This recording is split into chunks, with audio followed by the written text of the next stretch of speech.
that we hope will be both lively, enthusiastic, but also fair and what's the word I'm looking for?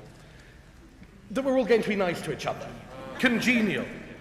There are some house rules that I would just like to read out to start with that I hope that we'll all be able to work within over the course of the evening. So first of all, there will be an indicative vote at the beginning of the debate to give an idea of how the mood of the House has changed over the course of the whole debate. Each of the guest speakers will have 10 minutes to present their case. They should be heard respectfully. Vocal reactions to the speeches are encouraged, but attempts to prevent a speaker from continuing are discourteous, will be ruled out of order, and may result in your being asked to leave. Members of the audience may intervene in the speech of a guest speaker by standing in their place and calling out either on a point of information or on that point. It is entirely up to the guest speaker whether to accept that intervention. If they choose not to do so, please sit down immediately so as not to disrupt the debate. An intervention is not a speech, but a question. Attempts to turn this into a speech will be ruled out of order immediately, and you'll be asked to take your seat without further intervention. Interventions and any direct reply to those interventions do not count towards the time limit. Floor speeches in the middle of the debate are given from the podium there in the middle of the church. Floor speakers have 3 minutes to speak and will be given a 30-second warning to end their speech. Whenever the bishop rings the bell, whoever is speaking must stop and their microphone will be cut off. At the end of the debate, there will be a fully counted vote by raising hands.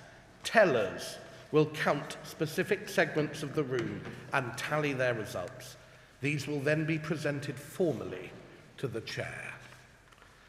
And now, as we are about to begin, I would like to thank our guest speakers and the Bishop of London for coming here tonight to be a part of this disputation and debate.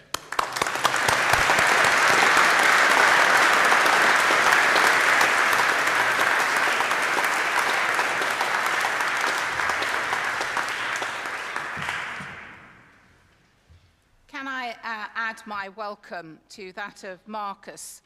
The reason that I've been invited to oversee this disputation is that I'm told that I am less biased than Marcus. I can't possibly understand why anybody might think that. There are two things particularly that I'm looking forward to this evening, not just listening to those that speak. The first one is to see whether Marcus really can not interrupt the speakers. The second one is the joy that I'm not going to be asked any questions on any topic, which is a great relief to me. The disputation, the purpose of it originally was to try and increase understanding. And one of my great privileges of being in the House of Lords is that at its very best, the debate increases understanding. And that's very much about, rather than just stating your belief, building on the debate that is on the floor of the House. And so this evening I do really look forward to hearing the opportunity to increase our understanding. And I would encourage those of you that will want to speak when it comes to the opportunity, that 3 minutes is pretty short. So if you have more than 400 words, start trimming it now, or you will hear the bell. But also, let's try and increase our understanding rather than just stating our point. But it is a real joy to be here this evening at the first of this disputation, of which I hope there will be many. So to gain an idea of the mind of the House and how it may change over the course of this disputation, we will now hold a quick indicative vote by hands. So the question to be debated is that this House believes that the love of money is the root of all the nation's evils. So if you are content and agree with that question, would you please raise your hand now? If you raise it high so we can all... Now, it's not going to be counted on this moment, so you're going to have to take a look and see what you think. Thank you. If you would like to lower your hand, if you do not agree and are not content, would you please show your hand now?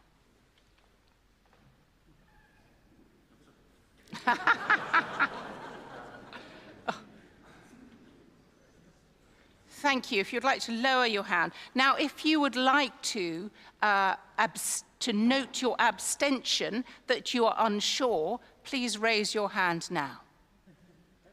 Oh, there's a few. Thank you very much indeed. I'd now like to invite Eddie Dempsey, Assistant General Secretary of the National Union of Rail, Maritime and Transport Workers, to open the case for this proposition. Thank you. Thank you, Chair. I'd just like to say thank you to the organisers of this event. It's absolutely amazing. I've never set foot in this building before, even though I live quite locally. So it's a real treat to be here. I have to say, you're very slightly different to the type of audience I'm used to addressing.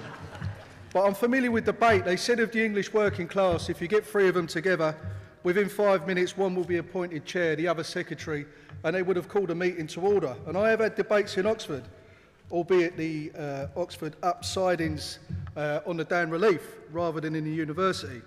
But tonight, I'm going to be making a conservative argument, which I hope will confuse the other side and not upset mine too much. But there's no point having a dispute if you're not going to upset a few people, and as we're doing this for entertainment, the more the merrier. So, the love of money is the root of evil in the country.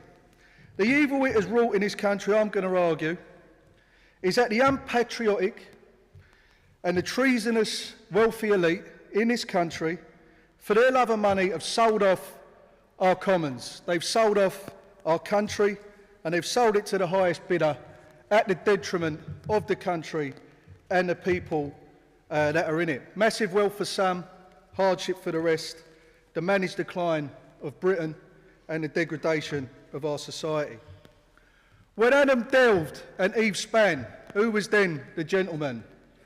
As John Ball asked the question during the time of the Peasants' Revolt, and so succinctly summed up the unnatural state of inequality in the country then, you've got to mention Wat Tyler here in this place.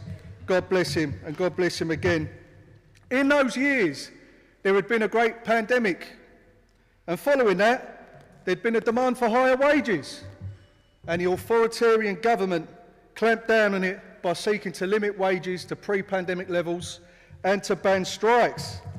Thank God we have become more civilised since then. That sort of thing could never happen now. So I stand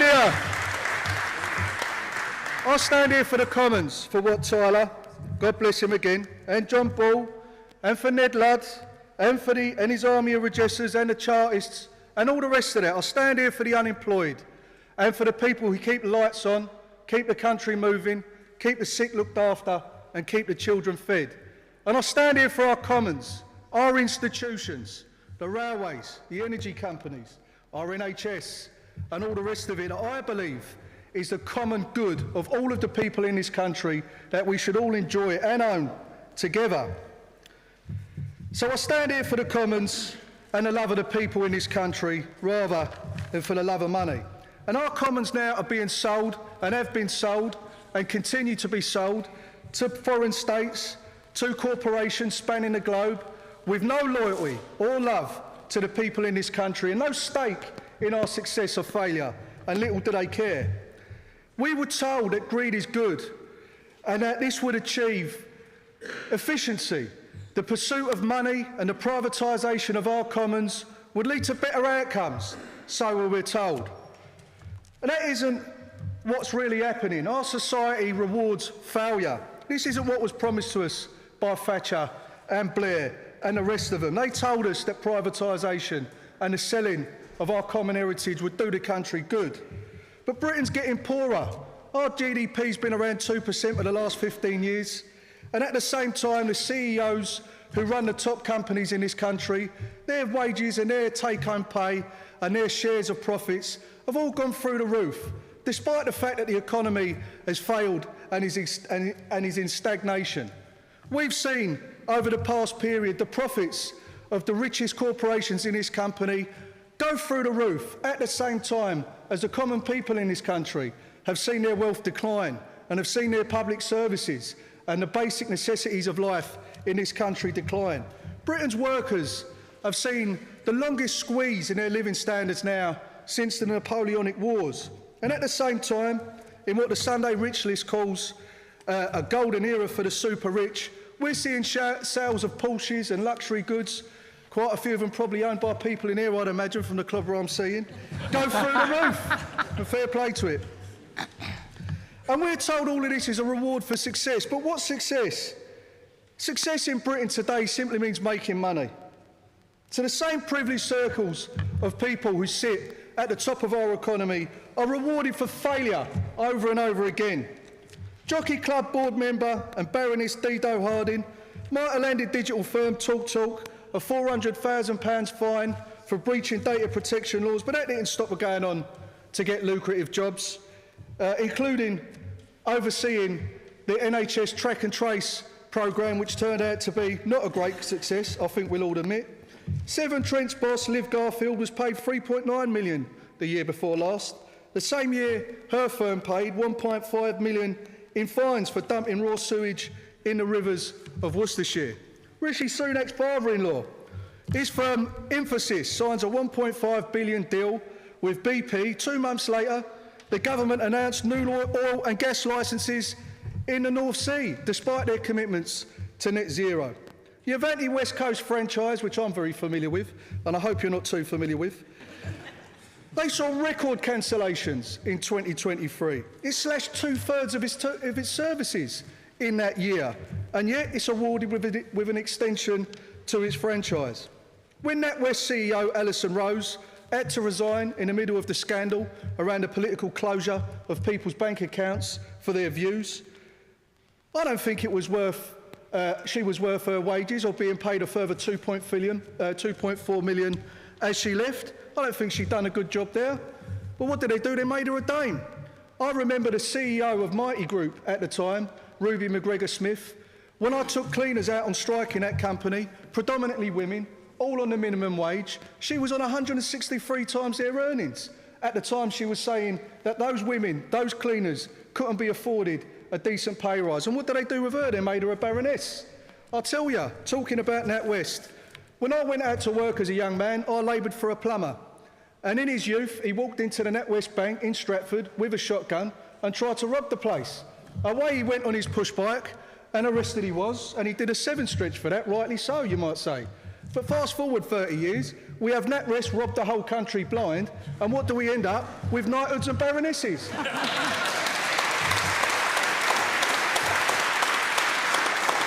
The law locks up the man or woman who steals a goose from off the common, but leaves a greater villain loose who steals a common off the goose. And that is what we see time and time again.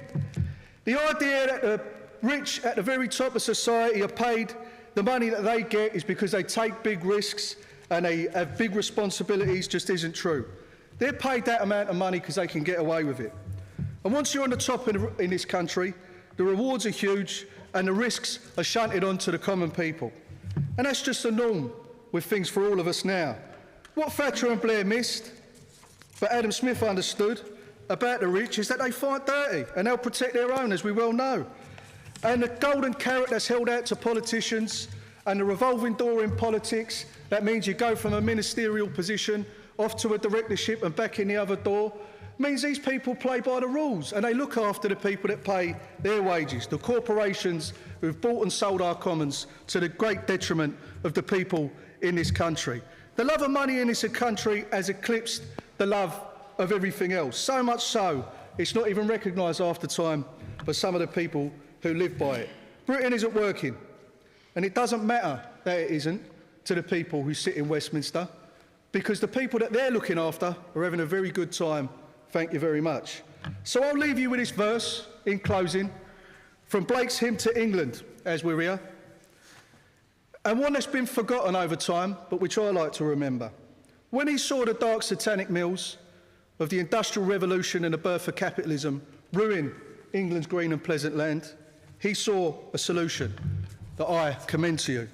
I will not cease from mental flight, nor shall my sword sleep in my hand, till we occupy the commons, to green and chill our baked lands. I move.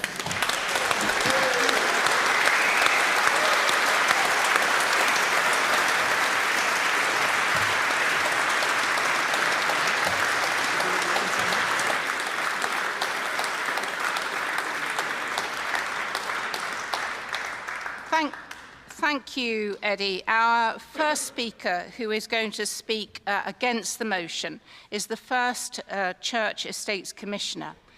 He chairs the Church Commissioners' Asset Committee, which oversees a investment portfolio of £9.2 billion. His career spans 35 years in risk management, finance, investment banking, and advisory roles at HSBC and KPMG.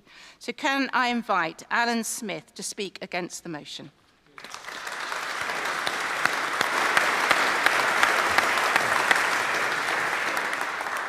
Thank you, Bishop Sarah, and actually thank you, Eddie. That really entertained me. Last Sunday, I was actually at the Notting Hill Carnival on the back of a band playing, and you gave me just as much entertainment as that. But that's not what we're here to debate today. We're here to ask you as the host to believe that the love of money is the root of the nation's evils. This nation that we're all part of, that we care very dearly about, that we know something isn't working in the way that we want to find out what is really at the root of the things that's causing us not to be our best self. And it is not the love of money. And I fear my friend Eddie is taking us down the wrong road by making us think so. Rather, it is the love of the zero-sum game that is at the root of this nation's evils, a way of thinking that we've developed that requires some to lose so that others could win. It's a sense of us wanting to have a sense of superiority and status, almost the pride of life that the Bible would say that we love. It is the love of inequality, not the love of money, that is at the root of the nation's evil. And it is really important to make that distinction. They're not the same. And I'll kind of give you a reflection of an anthropological study that actually happened a number of years ago in Kenya with a group of children.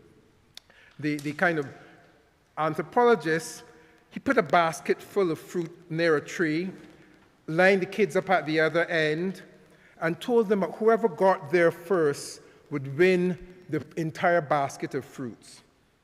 He shouted, "Go." What did the children do? They took each other's hands and ran together, got to the top of the road together, and then sat down and enjoyed those treats together. When the anthropologist asked them why had they run like that when one of them could have gone ahead and got everything to themselves, they said, "Why? We believe in Ubuntu. How can any one of us be happy if all of the others are sad?" Ubuntu is a coastal culture which means I am because we are. That Ubuntu spirit is what we had in this country in the Second World War. It was us as a nation at our best. It was what made us win. It is not what we are today. And we've forgotten that important lesson. We've lost that sense of common purpose. We have lost we love the zero-sum game. We have come to love inequality. It's that love that's at the root of all evil. There's another study, which again, done with a group of people. The researcher said, if you were earning a salary and you knew the following about your company and and what everyone else was earning, which would you choose between two scenarios? Your annual income is £50,000 pounds and others earn £25,000, or your annual income is £100,000 and everyone else in the company earns £200,000.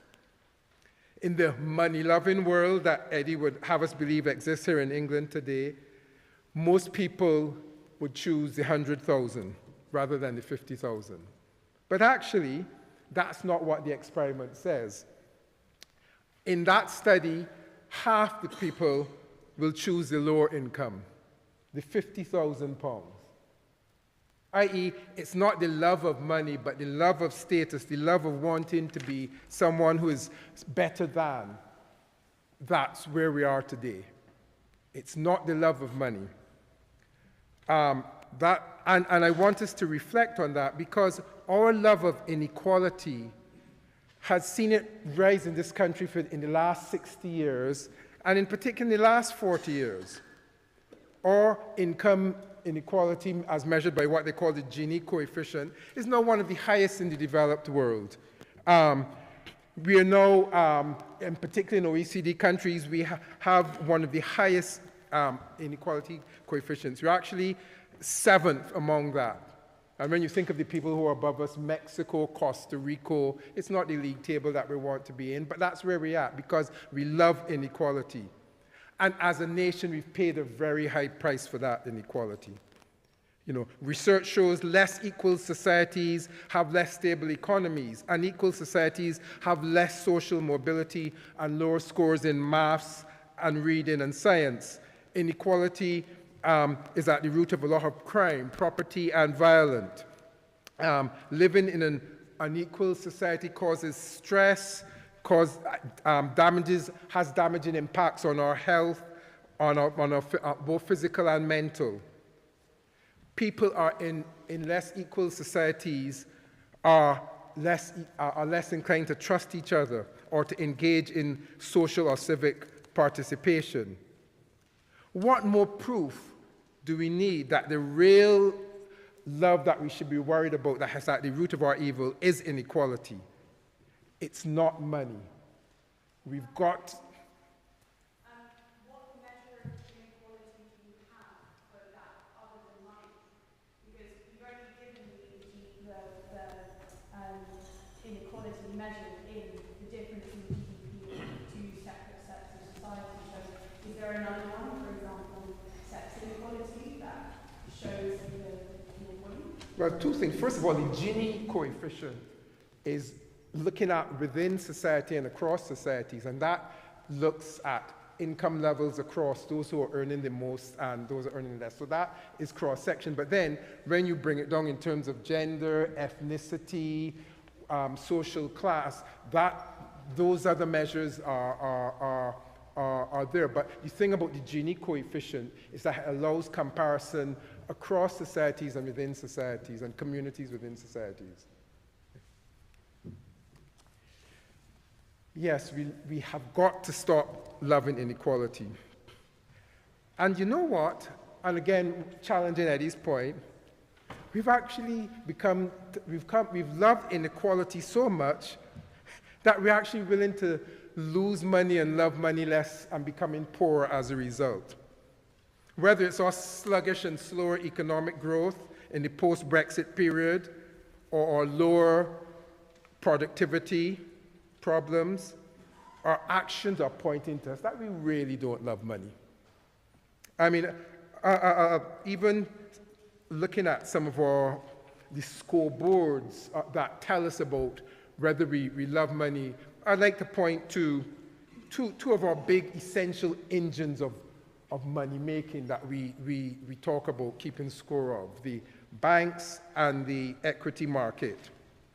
Every single one of our banks, and I have to confess here, I'm a banker, I was a banker for 27 years, but that's why I have Bishop Sarah and Father Marcus here to absolve me of my sins.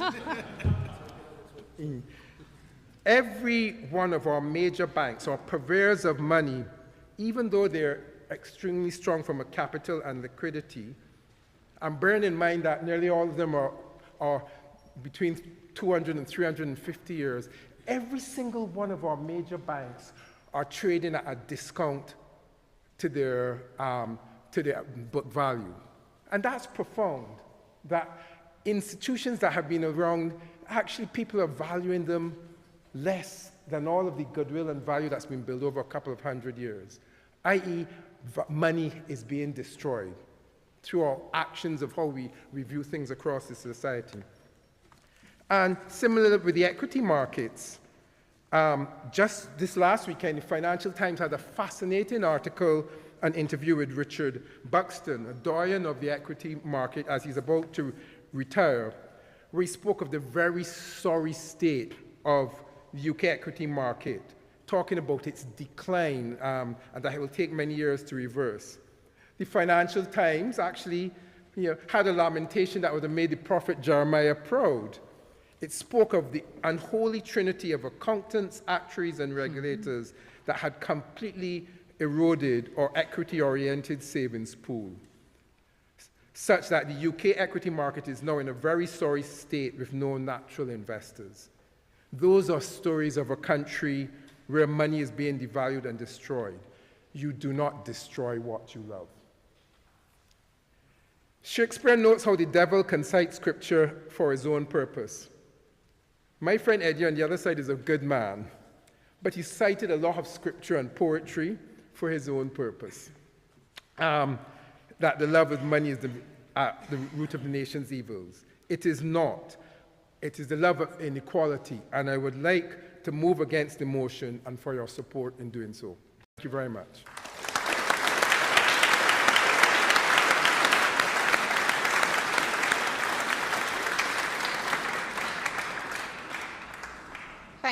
Thank you, Alan.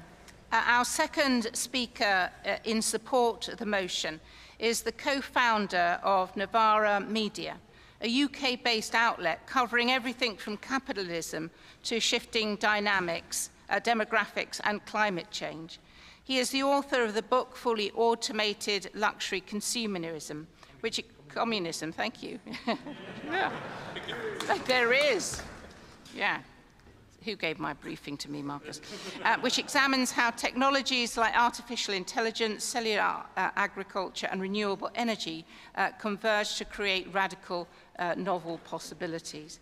Can I invite Aaron Bastini to speak for this motion?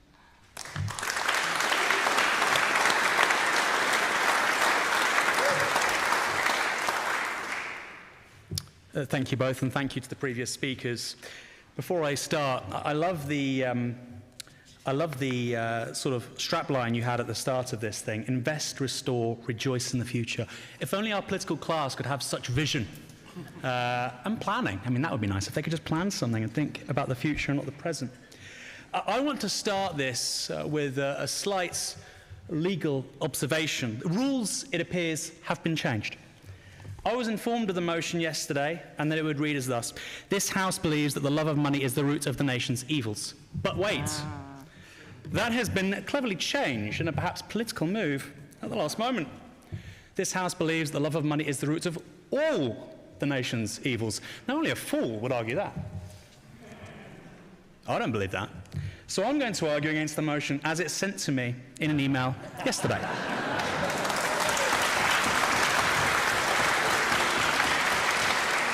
So, we are debating as follows.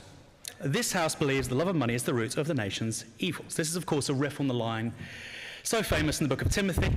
In the King James Bible, it reads thus, and that perhaps explains our ambiguity this evening. For the love of money is the root of all evil, which while some coveted after, they have erred from the faith and pierced themselves through with many sorrows. The root of all evil. Very fine. I don't quite agree with that. Well, the more literal translation from the Greek is a bit different. This is the New American Standard Version. For the love of money is a root of all sorts of evil. And some, by longing for it, have wandered away from the faith and pierced themselves with many griefs. The love of money is a root of all sorts of evil. That sounds more like it. Even an atheist would agree with that, wouldn't they? The love of money, it's all sorts of evil comes from that. Of course, not all misdeeds result from a love of money. Hitler, Stalin, Genghis Khan did what they did for status, conquest, or the result of ideology. The world is littered with fanatics whose highest good had nothing to do with personal profit. But there are innumerable instances of people who've done evil things because of avarice. Again, not even an atheist, and I hope there's none here this evening, would argue such a thing. Now, the counter-argument is that the love of money is actually good. This was made in the early 18th century by a gentleman called Bernard Mandeville. He wrote rather scandalously at the time that private vice is public virtue. And these gentlemen here are his latter-day disciples. It's the ideology which governs our society fundamentally. This was later built on by Adam Smith, who wrote how, and this is a wonderful quote, "It is not from the benevolence of the butcher, the brewer, or the baker that we expect our dinner, but from their regard to their own self-interest." How clever. What a clever gentleman. Now, let me shock you. I think that's broadly correct. Rational self-interest can align with the interests of others. That's one of the central beliefs of markets for the last several centuries, and I think it's something they got right. Humans aren't defined by cooperation or competition. It's both. But that isn't the same as the promotion of avarice as a highest good, and that's what's being debated tonight. Because the tradespeople of Smith's age also held religious sentiments unrelated to profit. This adage, in a world where higher values are absent, of vice being virtue, leads us to a world of rampant inequality and a complete inability to address pressing social ills. Sound familiar? So it's predictable that Smith himself held rather progressive views by today's standard. Here's another quote. "Our merchants and master manufacturers complain much of the bad effects of high wages in raising the price, and thereby lessening the sale of their goods both at home and abroad. They say nothing concerning the bad effects of high profits. They are silent with regard to the pernicious effects of their own gains. They complain only of those of other people." It sounds awfully like the Government Bank of England. I'm pretty sure I heard Jeremy Hunt say something similar the other evening. Elsewhere he writes this: "No society can surely be flourishing and happy of which the far greater part of the members are poor and miserable. It is but equity besides that they who feed, clothe and lodge the whole body of the people should have such a share of the produce of their own labour." This isn't Karl Marx. This is Adam Smith. A reminder then that the households in poverty, where someone works, the number of households in poverty, relative poverty, 60% of median income, that number has increased by 1.5 million people since 2010. 250 years ago, Adam Smith would have said that was unacceptable. So rational self-interest can align with the wider good, provided it is accompanied by other higher values. But a concentration of wealth and a promotion of avarice in a secular society is entirely different. And that's where we are. I would submit that is precisely the kind of society those who oppose this motion seek to defend. Now, Smith may have been a great contemporary thinker, but he was also, as you probably guessed, something of a product of Judeo-Christian culture. So let's go to the OG himself. In identifying solutions to poverty, Jesus often appealed to Jewish scriptures. In Exodus, for instance, charging interest on loans to the poor is forbidden. The Bible is full of the language of economic rights. It often sounds like something Bernie Sanders would say. Another central theme is how an excess of wealth can lead to spiritual emptiness and torpor. In the book of Luke, Jesus says, "Watch out! Be on your guard against all kinds of greed. A man's life does not consist in the abundance of his possessions." If only we told that to people who make political donations. And then there is the Epistle of James. Now, this is really rather shocking. Please, a trigger warning. "Come now, you rich people, weep and wail for the miseries that are coming to you. Your riches have rotted, and your clothes are moth-eaten." Say that on Twitter, and you might end up on a domestic extremist list. So how does this all apply to Britain in 2023? What are its great evils? Drug abuse?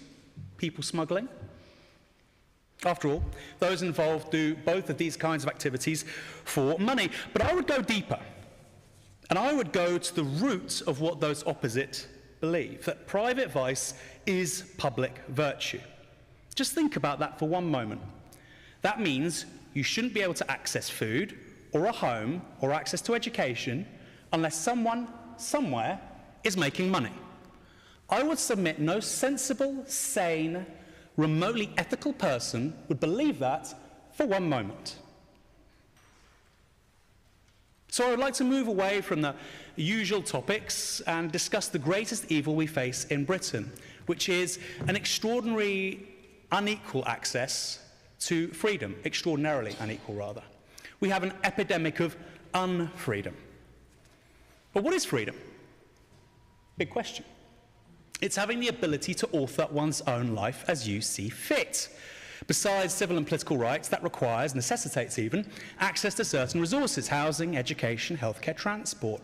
These are the things we need to live lives of meaning and to pursue happiness. As FDR, Franklin Delano Roosevelt, once said, necessitous men are not free men. Subsequently, those millions of children growing up in poverty are not fully free. These are your compatriots, your colleagues, your friends. Now, I don't think any society will ever entirely eliminate unfreedom, but clearly some societies do better than others. Perhaps we did in the past as well, I certainly think that. And they do so by guaranteeing access to certain fundamental resources so people can help themselves. But the love of money, its idolatry, frankly, in our society, means such commitments aren't just ignored, but seen as actively bad. You want to help other people? Silly you! Don't interfere in the market. It's a noble idea, but actually, you're making the situation worse. A civil servant said something similar during the famine in Ireland in the 19th century. Of course, those that say this often view themselves as too clever for religion. We're secular. We're atheists. But be in no doubt whatsoever, theirs is a belief in a providential force. It just happens to personally benefit them. How convenient. The greed and profit God is why our waterways are filled with effluent, why nurses and midwives who literally bring us into the world graduate with £56,000 of debt, and why workers in now privately owned utilities often use food banks. A love of money is a constraint on the freedom of others, an affliction which grows daily in our nation. Millions of your compatriots are unfree, unable to author their own lives meaningfully, while many of us in this room can do. It is an inability to access certain goods, which means they cannot do that, and that inability is the result of either greed or being unwilling to share by others. Thank you.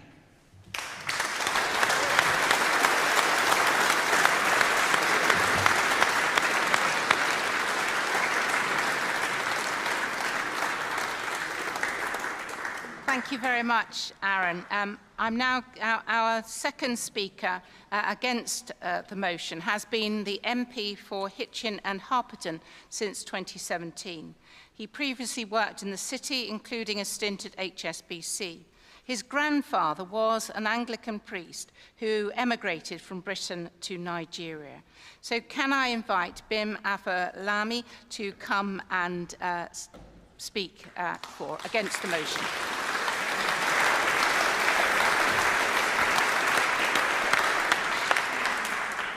Well, thank you, Bishop Sarah, and thank you all for being here. When you attend a party from time to time, if you've ever been asked to play this game where someone will say something like, if you could be alive at any time throughout the whole of human history, when would you pick? Some people say ancient Rome or ancient Greece. Some people, maybe like Marcus, may say 1182 or 83, whenever this church was consecrated. Some people might go for an art lover might go for the Renaissance. All of these have their merits, but I think all of these answers are wrong. Because there is only one answer to that question, which is the best time for anybody at any level, any point in society to be alive is today. It is today. We are healthier. We are a healthier society than we have ever been. We are a better educated society than we have ever been. It is cheaper for people to feed their children, clothe them. It is cheaper and easier to reach millions of people across the world, to speak to loved ones, to engage with your family members. All of this has not come through the people of 2023 being uniquely well-intentioned. It does not come from the people of 2023 having particularly special ingenuity. It does not even come from particularly wise politicians.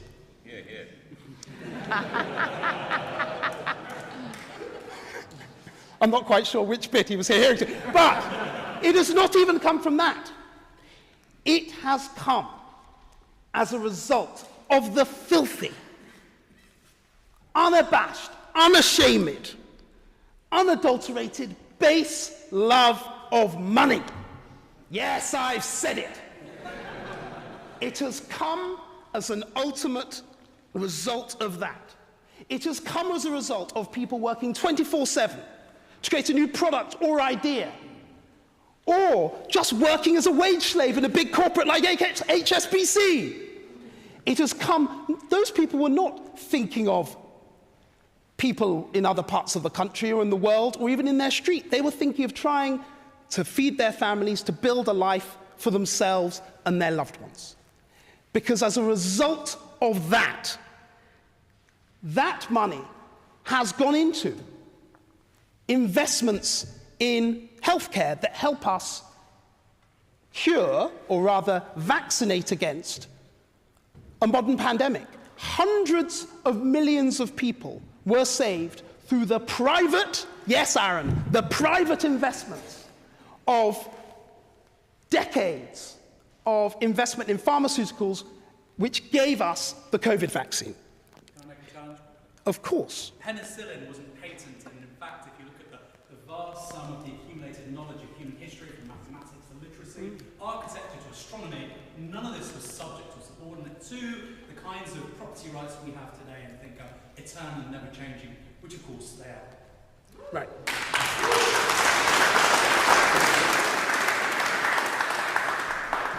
I'm enjoying this so much. So there are two things I'll say in response, and I respect you greatly and I love your work.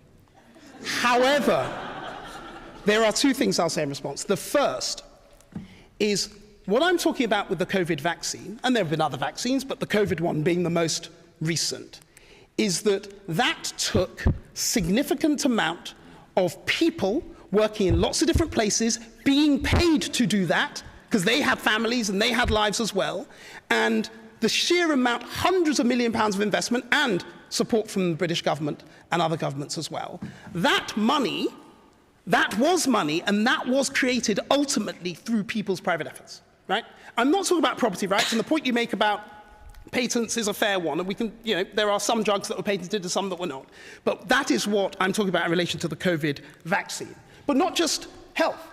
Think about technology that we all use, the microphones here, the lighting that we all have. This did not come out of the ether. It came as a result of private investments made by people who had worked for themselves, pooled that investment, pooled that cash, and collectively the market, or indeed sometimes individuals, created technologies which improved our lives.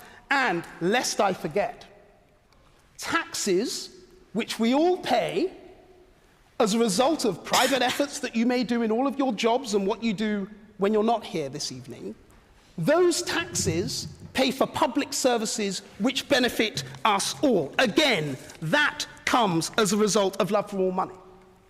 Now, if we were here 300 years ago, in the former version of this disputation, things would have been very different. 300 years ago, the person coming in here to listen to somebody like Marcus preach would probably, their diet would have probably been a few potatoes and root vegetables. They would have had meat once or twice a month, if they were lucky. They would have had less than a year of the most basic elementary education, and it was a 50-50 chance when they were born that they got beyond the age of 30, right?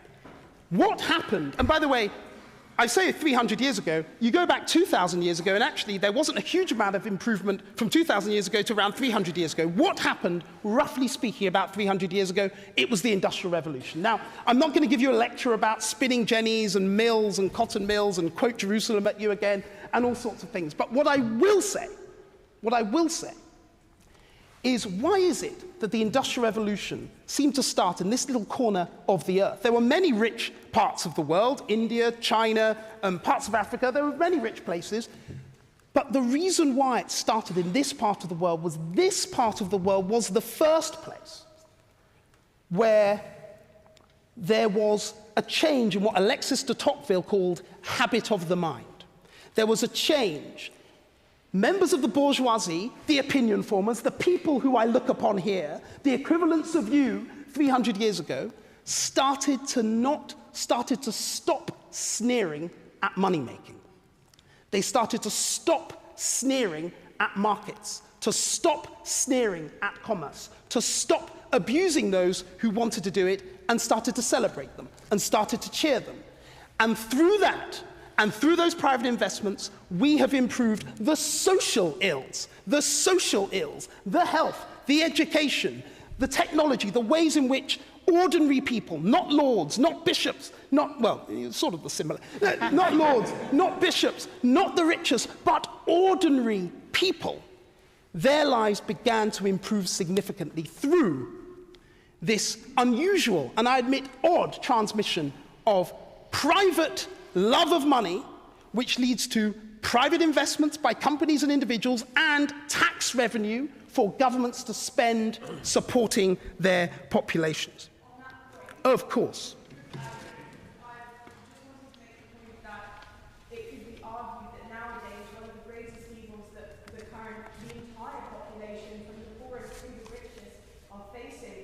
Environmental issues that were began at the Industrial Revolution. Iceberg data from Antarctica shows that carbon dioxide levels from that particular point in time have increased exponentially, and that particular environmental issue will make all of us poor. Right.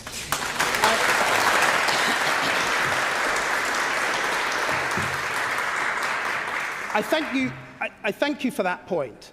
And as I was preparing this, as I was sitting here, I was thinking, somebody is going to bring this up.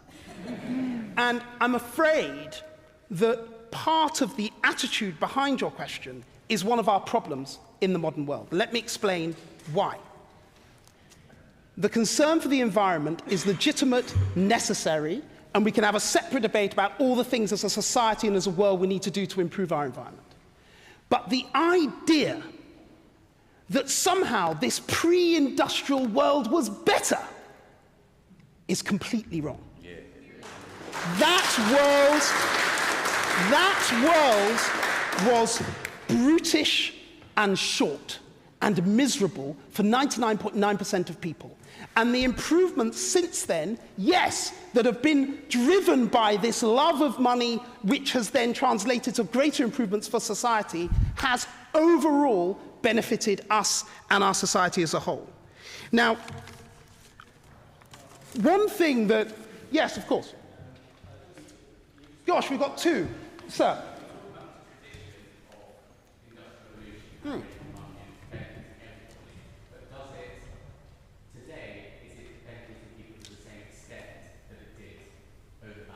Yes.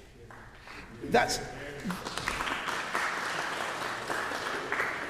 a very good point, and I would argue our modern economy and society is not generating the same pace of improvements, as you say, but the reason for that is not because we've become excessively obsessed by driving improvements and new markets and new ideas and new products and making more money. It's because of precisely the opposite of that. The attitude that the lady demonstrated of this sort of degrowth movement. Let's go back to a pre-industrial society. That is damaging our modern economy. The attitude that my 25-year-old sister, who will kill me for saying this, that her friends will often condemn those who want to get a high-paying job as selling out and not doing the right thing. That attitude is damaging our society and damaging our growth. The attitude that comes from some, probably on the opposite side, that they talk about this 4-day week or 3-day week. Look,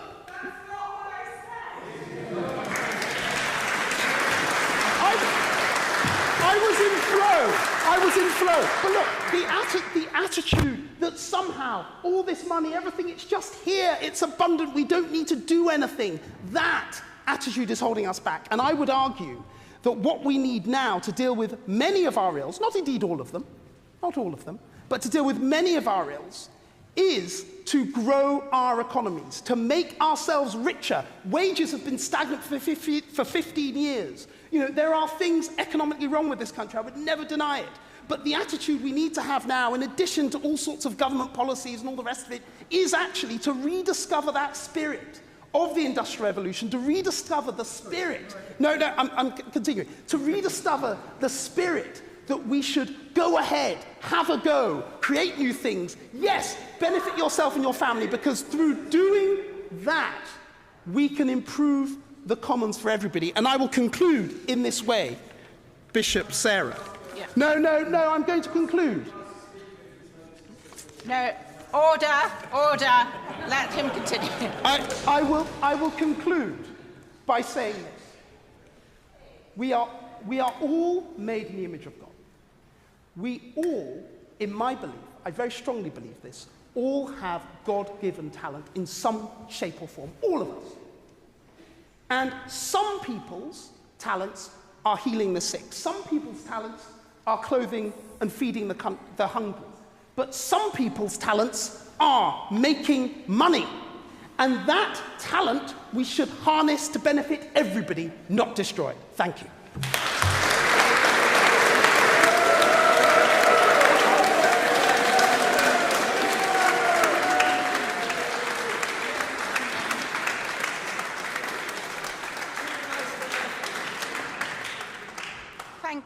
Thank you, Bim. We now have an opportunity to hear from the floor. Just to remind you that I will start by asking those that will speak for the motion. I'll take one. I'll then ask for those who want to speak against the motion. I'll take one, and then I'll go back to taking one for the motion, then one against the motion. Just to remind you, you only have 3 minutes. So if you'd like to stand to speak for the motion, would you please stand? Is there anybody that would like to speak for the motion? Great. You have 3 minutes to speak for the motion. Would you mind going to the centre?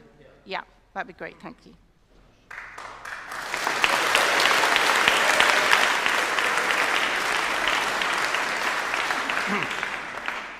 I'm a man of few words, so I won't use up all my time. The point I want to make is a lot of our industrial and other advantage came because there were people, someone like the Earl Shaftesbury, who had a lot of money, but he didn't go out and buy himself a grossly expensive yacht that he put on the Mediterranean. He spent this money not loving it, but loving causes to which he gave it. And so we had various other things. And he is just one. And maybe there were ladies as well who devoted the money that they had to charitable causes, not loving the money for its own sake, but loving the causes for which they gave this money. Thank you.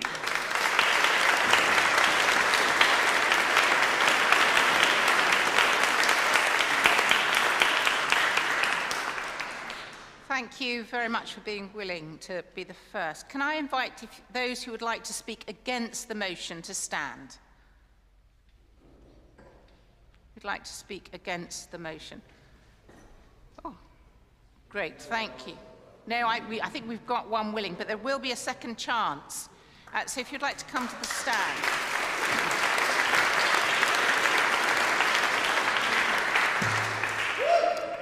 Woo. I'd like to thank all the speakers who've spoken thus far for giving us really interesting and good talks.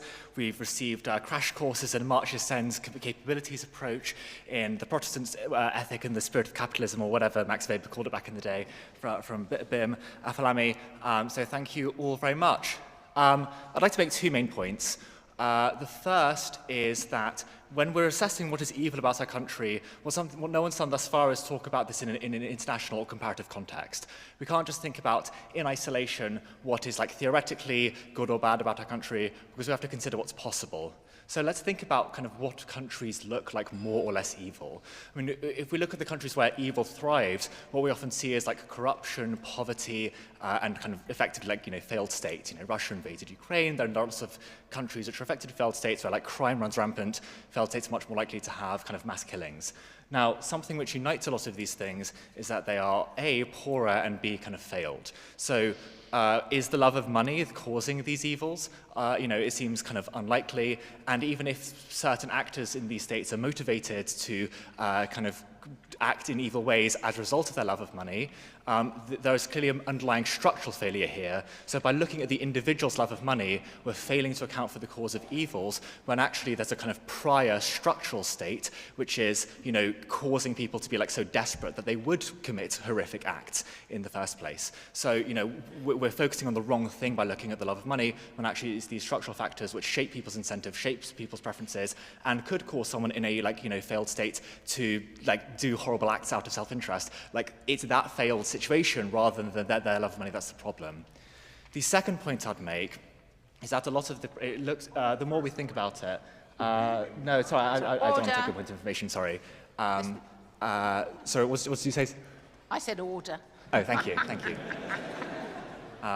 The second point I want to make is that when we look at a lot of the problems that we're having in our country, it seems that a lot of this comes from an absence of the love of money. Eddie Dempsey made a kind of impassioned plea as to the fact that we've been getting poorer over the past kind of 20 years. And this is in many ways true, but this is in large part because that it feels like in many ways we've decided to kind of give up on caring about kind of getting richer as a society. In 2016, a horrific act was done and the UK voted to leave the EU, which was widely agreed by economists to make us poorer. We've also had a complete failure to build any housing, complete failure to build infrastructure due to constant vested interests pushing us back against this progress. What we need to do we've heard so many desperate pleas to have people be able to afford their groceries, to be able to afford to live better. We need to have more money to do this, and as a society we need to get richer to do so. Now, what's the relevance of loving money? Oh, am I done? Oh, sorry. Thank you very much.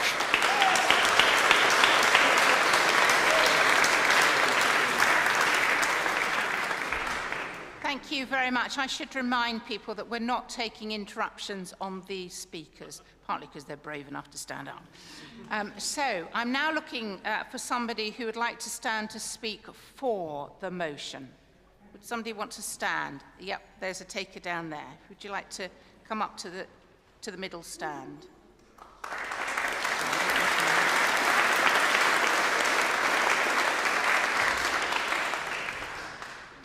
I'll be honest, I had no intention of coming up and speaking, but I felt that, at least on a few points, we've abstracted people and needs and histories and lives. And I think that it is not a lack of money. I don't know many people who wouldn't like to feed their children, who wouldn't like to have a home over their head. And that there isn't a lack of inclination to have a better society. I think the decision, we received a history lesson around industrialization, and we've kind of left out the part where people are disempowered when they lose their land, when they lose their livelihood, and that they are paid. And even till now, we have a commodification of creative capital, where we are bought, we are products, what we do are products, and people make money from that. I'm not sure if the earth can survive that in perpetuity. It may be that we don't want to go back to a stone age with bad health care and high mortality, but we may want high mortality for everyone, including the planet. And if that's possible with money, I'd like to see you eat the money instead of something natural, because that would prove me wrong. The only thing I'd also like to say is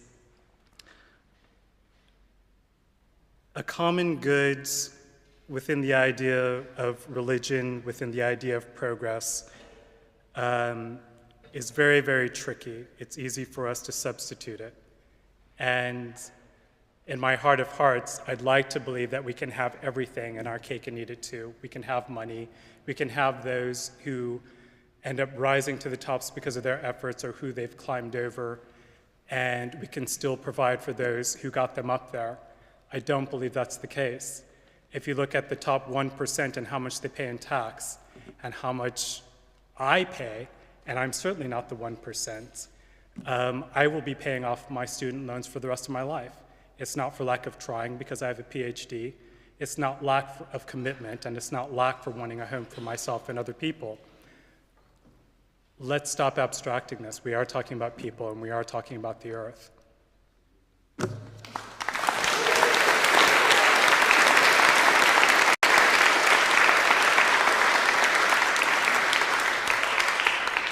Thank you. Is there somebody that would like to speak against the motion standing? Against. Great. Thank you.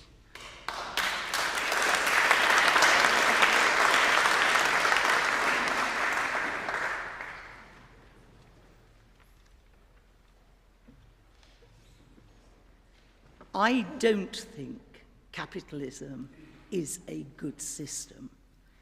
I think we have suffered a great deal because of capitalism. Tonight we've heard a great deal about what is wrong with our present system and what is right with it.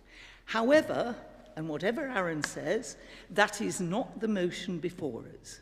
The motion before us is money is the root of all evil. In my view, that case has not been made. Thank you.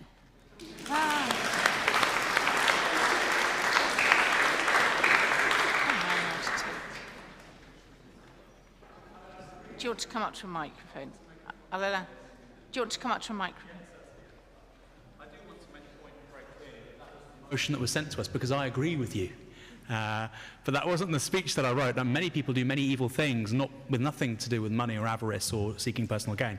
We were told instead, and I'll find it, just to repeat. And I'll concede to this point. Okay, this House believes that the love of money is the root of the nation's evils. No war. Yeah. Clerk, would you create clarity? I think for this us? is where the clerk needs to beg the forgiveness of the House. Sorry, but And that I did indeed get confused with scripture and motion and forgot that we had not included the word all, and this is my fault. I would encourage the House to debate the concept rather than the specific wording.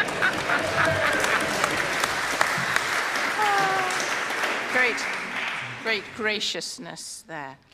Thank you very much. We're now going to move to our final two speakers. So the first speaker who is going to speak for the motion is the Vicar of St Anne's Church in Kew, the other side of the river, but we will forgive him for that and are grateful that he's come over to this diocese for this evening. He was previously Canon Chancellor at St Paul's Cathedral. He is a columnist for Unheard and a regular broadcast for Radio 4's Moral Maze and a contributor to Thought for the Day. Can I invite the Reverend Canon Dr. Giles Frazier to speak for the motion?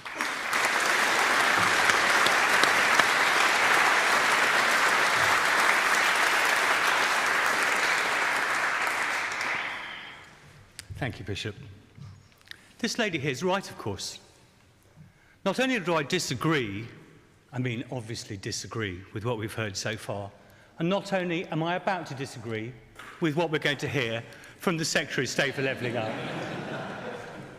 but I also disagreed with the people on my own side.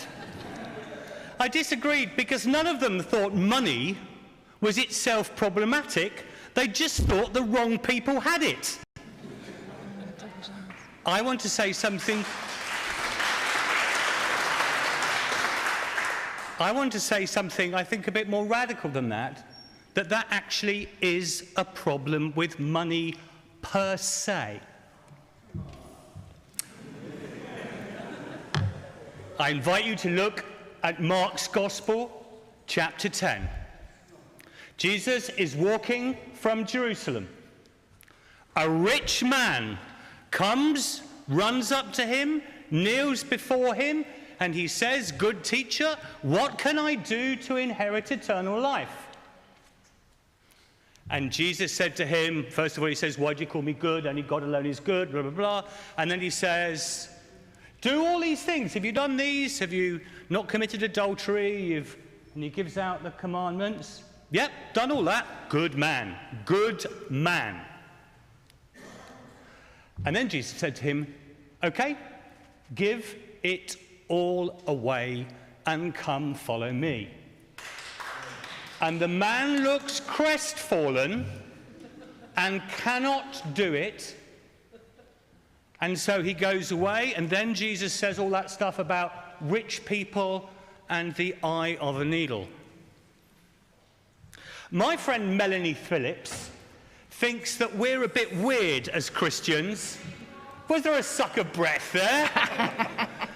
Thinks that we're all a bit weird as Christians about money. That we are glamorizing poverty, that we glamorize suffering, and that we should have none of the Christian ambivalence, weirdness. St. Francis wouldn't even let his monks touch the stuff. He thought it was so dangerous. Monks who first went into the desert to do without money, to do without wealth, there to find God. I want to say that the problem with money is that too often it's a hedge against the human condition. And I want to say something about the human condition, a human condition that I believe as a priest only God can answer. When you're in the room, ladies and gentlemen, we are satisfied by all the nutrients we are given, and we are protected by our mother's stomach and womb. And when we are born, the human condition almost immediately begins, and that is that we are not in control of the sources of our satisfaction. We are dependent on others for milk, for shelter, for warmth, for love. We are dependent creatures. And this dependency is absolutely at the heart of the human condition. And it's terrifying. No, not yet. I'll I'll let you come in a sec. Let me finish. Dependency is terrifying. But it's also the very nature of what it is to be human. The problem with money, the problem with wealth, is that actually it ends up being a way of trying to protect yourself from your dependency upon other people. So I think wealth, in and of itself, serious wealth, is a real problem. I've just moved from a parish a year or so ago, from a parish in the Elephant and Castle, which is not the richest part of town, to a parish in Kew, which is much more prosperous. And do you know words that I used to hear a lot in the Elephant and Castle, but actually people find it very difficult to say in a place like Kew? I need your help. Help me.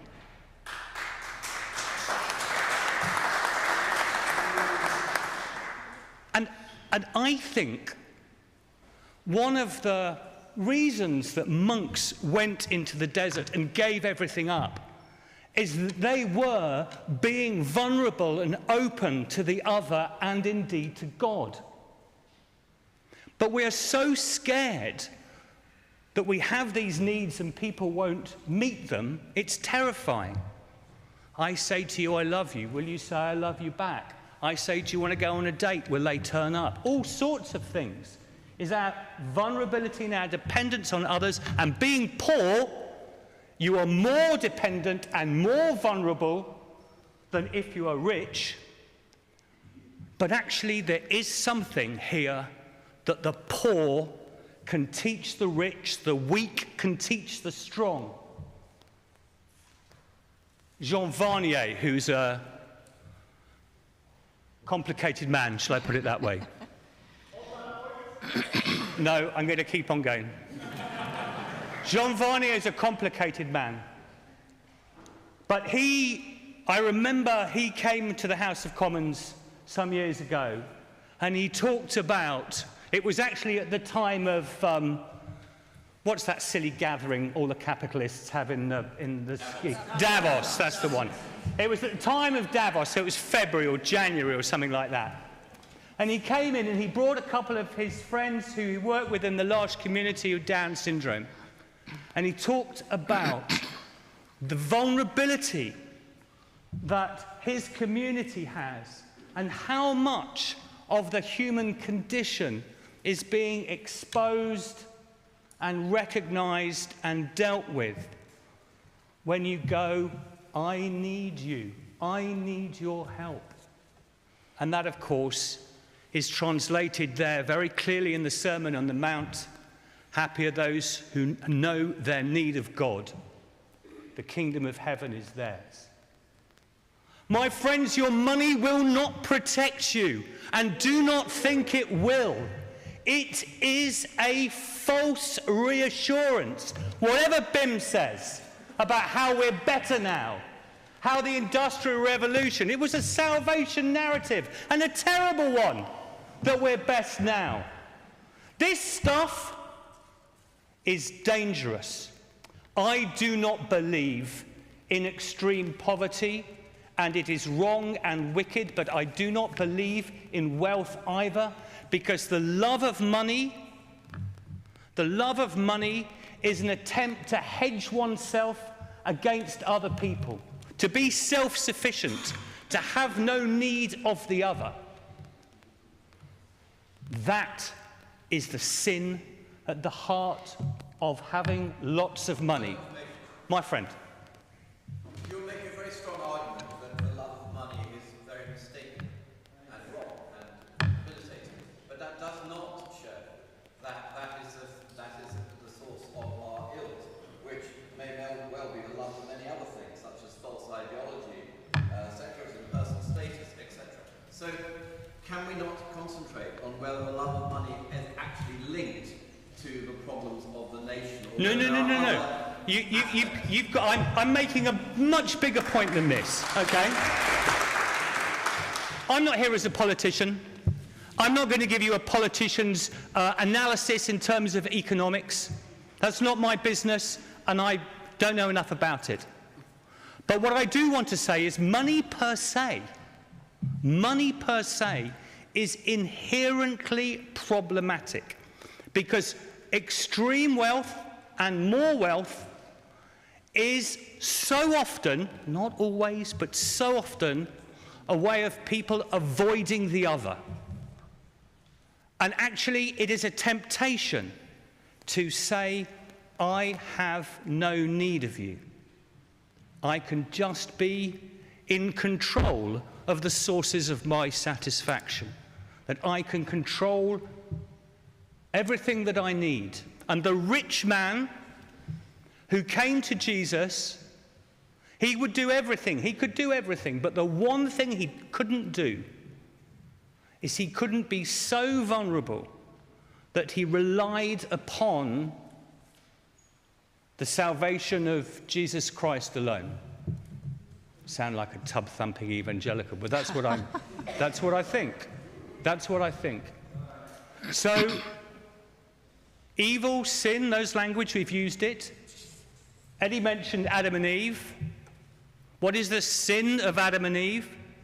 The sin of Adam and Eve is to try and acquire the status of God where you need nobody else or nothing else.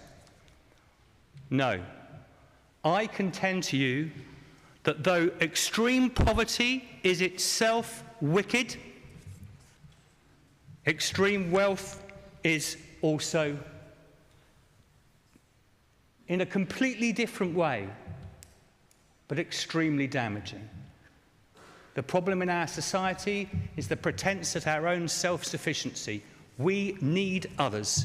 We need people. We need God.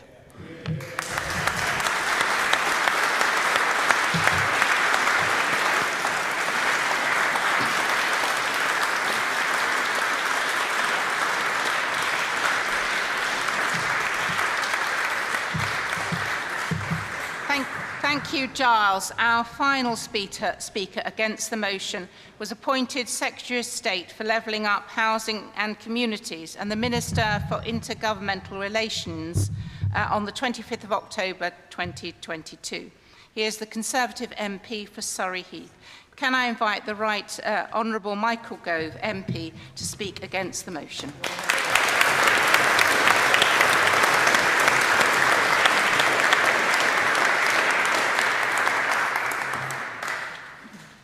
Brothers and sisters, comrades, fellow sinners, it's a rare privilege to be in here in St. Bartholomew the Great.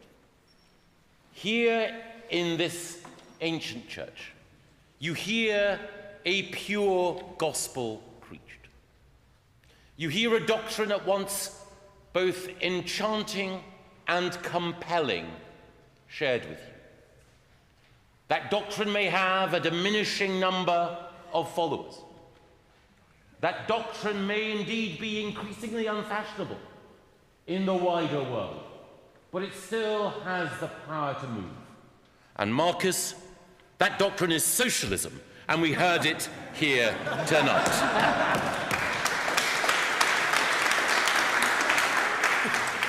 I particularly want to praise Eddie Dempsey for his speech. I found it powerful and indeed persuasive. Eddie spoke with lyricism, with romanticism, and with no little grasp of what it is to believe in the liberation of the working man and woman.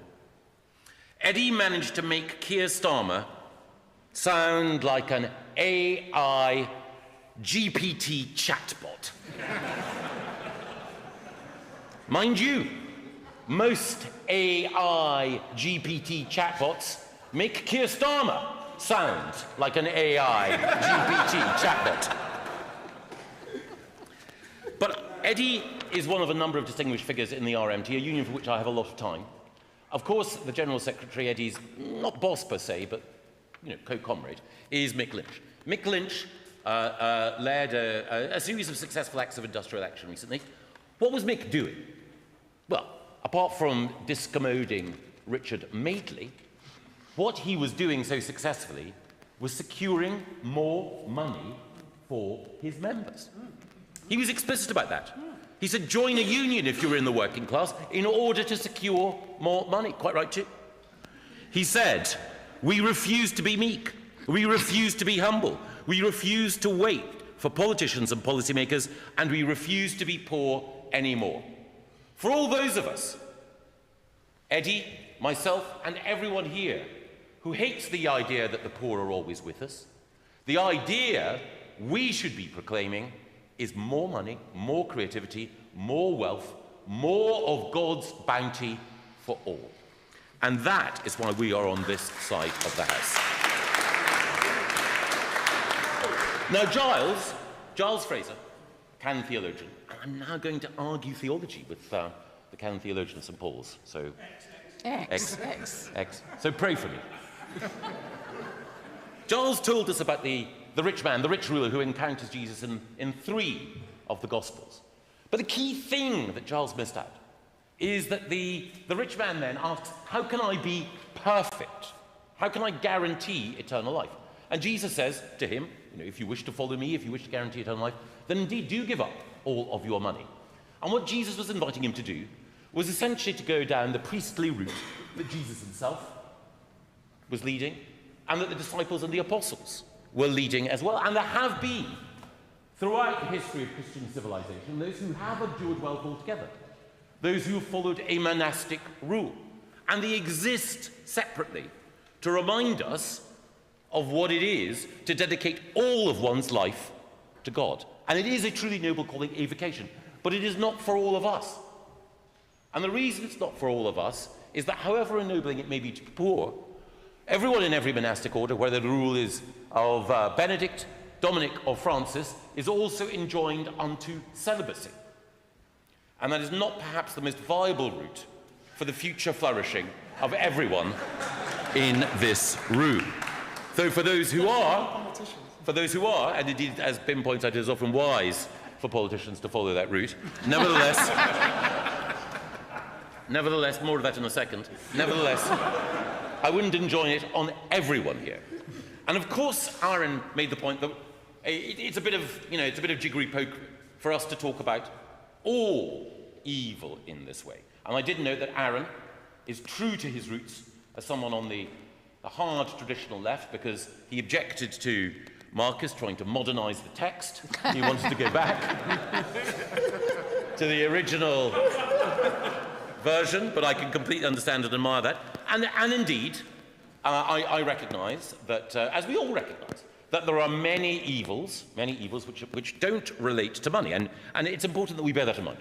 It's important, as many have said, that not every untruth, not every betrayal, not every hour of lust, not every second of jealousy is inspired by money. Talking, of course, about hours of lust, it's a long time since my lust was able to be extended for a whole hour, and that is why I'm jealous of those who can. But I put that to one side. And the reason that I put that to one side is I've illustrated that sometimes some of the sins to which we are heir are the desire to amuse or to provoke, the desire to entertain or seduce. But actually, the greatest sins of all are driven by a desire not to indulge, but to make perfect. If you think about the greatest evils that have been visited on mankind throughout our history, they've been visited not by those who've been a little bit greedy or a little bit lustful or a little bit jealous. They've been visited by those who want purity here on earth, who want to create heaven in this fallen world. Marxists, the French revolutionaries, Islamist terrorists, all of them seek to create a new dispensation, to make themselves gods here on earth, to purge this world of sin rather than to seek redemption for those who are sinful. And in so doing, they create the greatest sins of all. It was Samuel Johnson, a great Anglican, who said that men are never so innocently employed as when they are making money. Why? Because if you're making money, you're satisfying someone else. You're providing a service or a good that people want. You're not imposing on them. You're not denying them their liberty. You're satisfying them. You are making them your servant. But think also of this. There are many people, not necessarily those who seek perfection, but certainly those who seek power in our land, political power. And ask yourself this. If some of those had decided that they were going to spend their life pursuing money rather than power, would we be better off? Ask yourself, and it is an open question. I take no view on this matter. But Aaron, if Tony Blair had decided not to become a Labour MP and Prime Minister, but had instead fulfilled what many would argue his true vocation was, which is to be an investment banker, would they well, possibly, but would the country, if you'd pursued money first, would the country have been better off or not? And then just to show that I'm ecumenical, non-ideological and non-partisan, ask yourself this, ladies and gentlemen. If my dear friend, Elizabeth Mary Truss, had decided not to go into politics, but instead to pursue what would undoubtedly have been a highly successful business career, would the country have been better off or not? Again, I offer no view on the matter. I merely invite you to reflect. And it is when people are pursuing money that it's not only the case that they are taken away from the greatest evil of all, the greatest sin of all, the desire for power, domination, and the creation of purity here on earth. It is also the case that they're fulfilling three key Christian virtues: stewardship, charity, and creativity. The parable of the talents, which Jesus tells in at least 2 of the Gospels. Why does he tell it? Because he makes the point that simply failing to act as a steward, failing to increase wealth, is itself a mistake. God's bounty is there for us to grow. The 2 servants who increase the talents that they're given, who invest wisely, who act like a commissioner of the church, most of the time, they are rewarded and celebrated. That who disdains wealth, who simply buries it, he is chided. And that is because the principle of stewardship, that we pass on to the next generation that which we inherit in a better state, is a Christian virtue. It's also an environmental virtue as well. I also mentioned charity. We can only be truly caring when we give something that we have, that we cherish, that we have either fought for or inherited or acquired, to another voluntarily. Part of the seduction and appeal of socialism is the idea that we can make everyone equal and equally happy, but it requires coercion and force. And if there is coercion and force there, there can be no true charity. If you are compelled into a belief, or if your wealth is confiscated against your will, there is no goodness in your heart, no increase in the sum of human happiness or virtue. But if you have invested, or worked, or inherited, if you are a Wilberforce, or even a Bill Gates, and you devote yourself to philanthropy, not only are others benefiting, but you yourself are enlarging the sphere of human sympathy. And of course, that money is generally acquired in the first place through another virtue, creativity. One of the reasons that we're made in God's image, fallen creatures as we are, is because we are all capable of being creators. Now, there are some who create through love. There are some who create through idealism. But there are many, many more who create because of the spur, has been reminded us so powerfully of the profit motive. And everything from the vaccines and drugs in our NHS to the locomotives that Eddie's members serve so well, to the energy that we're generating, the renewable energy, the solar, the wind power that is transforming Minister, all of our world. Minister, can I invite you to come Yes, to a close? I'll come to my conclusion. All of that creativity comes from money. Jesus said, when presented with a coin with the face of Caesar on it, render unto God that which is God, render unto Caesar that which is Caesar. Tonight we render unto God, to our bishop, and to Marcus our thanks for holding this debate. But we also render unto Caesar, in this fallen world, the recognition that progress comes from the creativity that springs from our capitalist system, and perdition comes when we seek to turn this world into a simulacrum of heaven, but then find ourselves in hell. Thank you.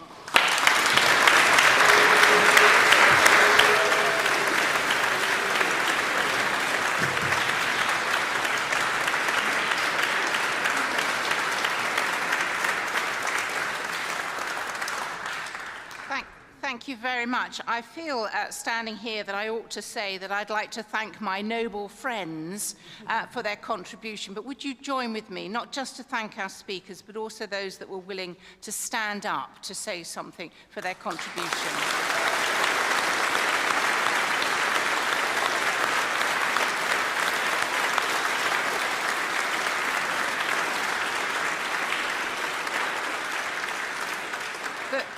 The question is that this House believes that the love of money is the root of all the nation's evil.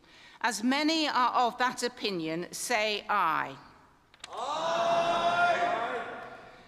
Of the contrary, say no. No. Division by vote of hands. Are the tellers ready? Into position, please. I probably ought to say lock the bar. Actually, yeah, lock the bar. Right. Okay, great. Are the tellers ready? Okay, the question is that this House believes that the love of money is the root of all the nation's evil. As many are of that opinion, please show your hands. Up. And keep them there high, because somebody has to count them.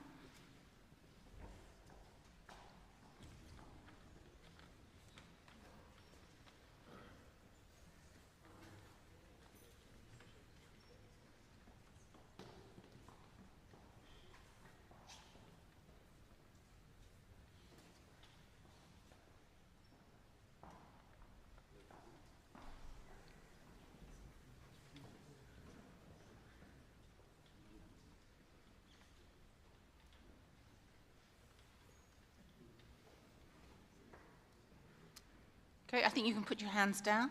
Thank you. Of the contrary, show hands.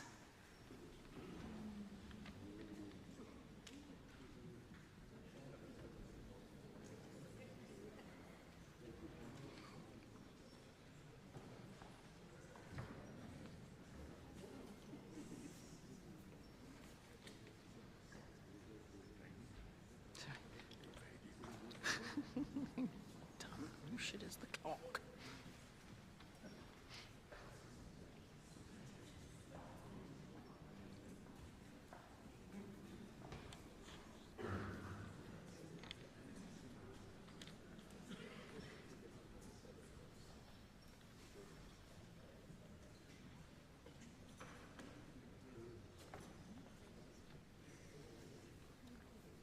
You ready? Great, hands down. At this point, you can chat until they're ready. You can wander across the woolsack and...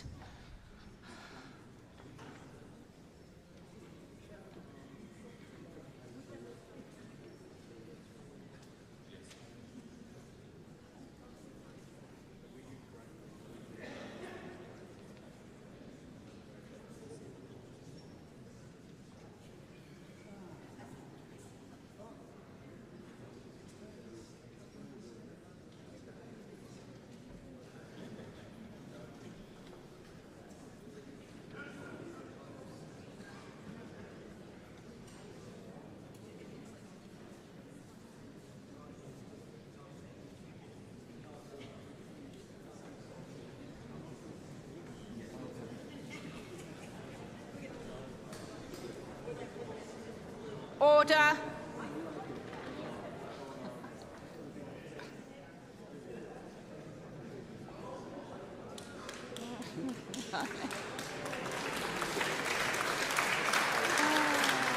Oh, they're going to do it. They are doing it properly, aren't they? The eyes to the right, 98. The nose to the left, 111.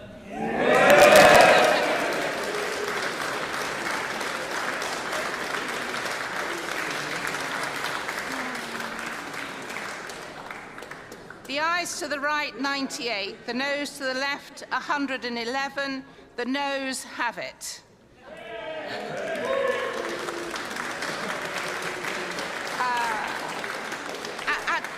At this point, I should say unlock the bar, but before you go for it, I think there is a vote of thanks.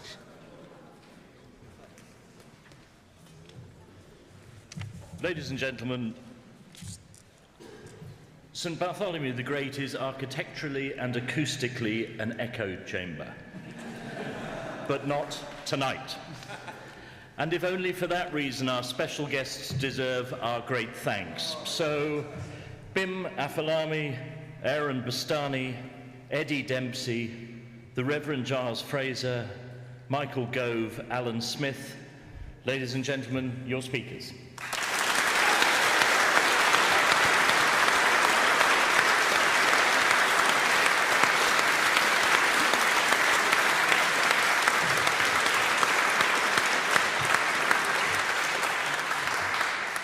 And the team keeping order and time, the Reverend Marcus Walker, and your chair, the Bishop of London, Dame Sarah Mullally.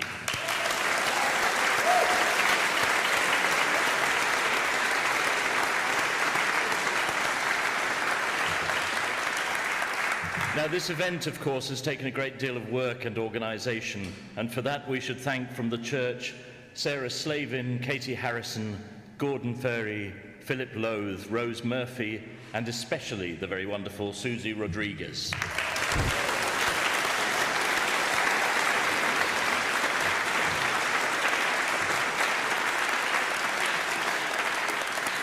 Lastly, ladies and gentlemen, it is the hope, obviously, that Bartholomew Fair will return as an annual event, but whatever the case, we were talking about this yesterday and we've decided that this disputation will be an annual event from here on in.